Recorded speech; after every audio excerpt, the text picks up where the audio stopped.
Sveikas, Petriuk. Kągi čia skaitai? Laikraštį. O ką? Na, gana tau sėdėti ir poilsiauti. Laikas video daryti. Kokį dar video? Žinok, galėjai apsėti ir be to pavadinimo iššokimo. Galėjau, bet nenorėjau. Parduotuvėse pilna įvairių naminių gyvūnėlių, bet sunkiausiai iš tų visų išsirinkti vieną. O kas čia ją šošką nori auginti? Petriuk, nebenusišnekėk. Tiesiog išsirink vieną. Nu tai tada imu vėžlį. Kodėl? Nes noriu vėžlio! Kartu su vėžliu reikia nusipirkti akvariumą. Atrodo viskas. Visa kita rasi namuos. Ura!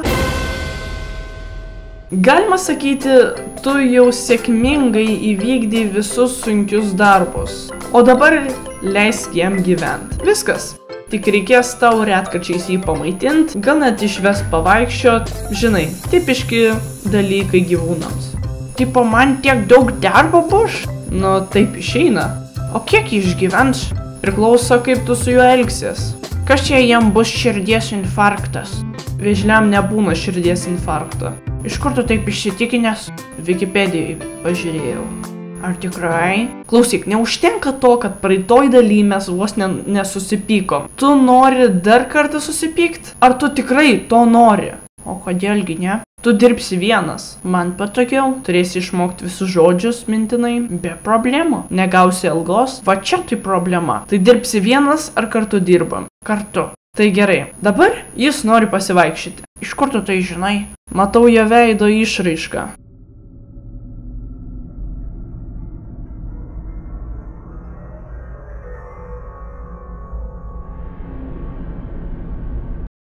Jis mane gąsdina. Tai reiškia, kad jis tau pradeda patikti.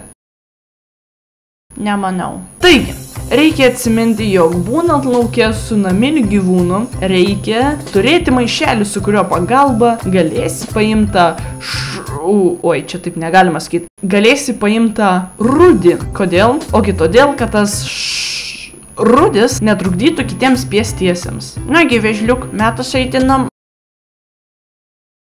Prapal.